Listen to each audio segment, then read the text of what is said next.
assalamu alaikum ngeyaɓoɓe Gatamari TV mi salmini moon mi juurima mi ñagama Allah moƴƴere donc hande ko weltare wonani kam vraiment haalde hande e oɗo plateforme Gatamari TV guila saison fuɗɗi à chaque fois ko adjoint han heewi haalde donc wona ni wasa yidde haalde mais juste ko rendu peccar donc hande aussi ko min ari juste après aussi mes deux défaites que j'ai vraiment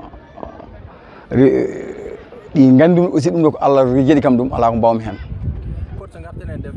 Oui. Deux défaites plutôt face à Base et face à l'ASC dernier match mono. l'ASC Oulali Berry. Oui. Voilà, match ils font 1-0 et on joue à Hatam pour coach. Qu'est-ce qui a manqué à cette équipe de Médine? Bon, je dis tant que le réalisme, c'est-à-dire que réaliser au moins un petit but, que Biraki dit, comme à chaque match on dit que Milan par exemple demain match à Gas, donc mes joueurs sont tellement dynamiques, tellement engagés match. Quoi dit que Matao ko Hadjen be tuayi to kuite ko leg biuji. Mais Inch'Allah, on va aussi hors saison gaz et aussi vraiment le chemin du. Mais attention, Médine Yang, pratiquement Walto Wairi, plutôt Wairi, il y a demi-finale. Est-ce qu'il y a un jour qui assisté à un fiasco total? Bon, min bayri aussi finale. Gile minan journée finale Darussalam. Gilen aussi min potirani. Hande ko min biatan ko hande ko match revanche pour finale mo min journée no be gagnira men 1-0. On hande min yiɗi juuɗɗo hande kadi haydara min dokkataɓe min gari ko nawde les 3 points hande min pattaɓe on doit vraiment attaquer par ce que min ɓuuri sogtude match o kamɓe aɓe kedora 2 matchs donc c'est à dire minen min kedora ko match goto kono Joalo puisque 2000 matchs min kedora fala ɓurde aussi min ƴeewa ƴettude les 6 points min mbawa jeeyade parmi les meilleurs. Maintenant coach avenir ma par rapport à cette équipe de Médine Niang si toutefois Médine Niang est éliminé de la compétition. Bon, arandi nawetan ko affaire quartier. Donc Médine be sikki ko min tan presque woni ton. Mi yani lomto. So mi lompo tan be way totur on aussi wawa tan distance mom. Ko Ceerno Adama jimmi yo ar, mais Ceerno o modi résistance cede. Ko ber sikki au fur et à mesure be sikki mo ƴetto équipe o. Kono sino sagam so dañi lomto rek vraiment jimmi ko récupérer. Parce que ummi men notano payam ko les championnats. Donc championnat gonomi ko récupérer vraiment des joueurs pour équipe championnat. Surtout au niveau régional, équipe 3e division mo jogi mo affaire moussi mais à la temps de repos guina vraiment pendant les vacances mi wawa kalto noy tan woni e nder jum tawmede yambe ƴewa les meilleurs talents pour wawa former une équipe digne de son nom dum tan donc match hande ko victoire liègra victoire rek goddum ala so min kebi goddum non min gandum min gadda ko victoire inchallah rabbi mi sikki ma Allah yanta hen aussi min keb victoire on. Merci coach. OK, merci Gatamari TV mi salmini mo non fof merci. Assalamu alaikum. C'est coach Souci, Darussalam. Ok, coach, ASC Darussalam joue votre deuxième match. Oui, deuxième match. Deuxième, oui. Ouais. Donc on a une victoire face à l'ASC Darussalam. Coach, on a abordé le match. Ah bon, je vais dire aborder le match comme nous vais dire aborder le match la fois passée. Avec nos sens, avec notre effectif pour s'imposer comme d'hab. Alors quand même min gardi ko pour gagner. Oui, mais jour on a une équipe on peut dire un lion blessé la Médine Niang 2 matchs 2 défaites. Est-ce que hande affaire jograne wadde mon difficulté pour rapporter ce match? Non, bon, je ne pense pas parce que match o wadi dépendre ko physionomie mum rek. Des fois ada hawre adversaire uji ganda be parantuma anden apparentu dumen. Donc match o ko namdi fo dum mi mbada inshallah rabbi. Bon, bien sûr, Ngandi Mamadou Ifra c'est un ténor.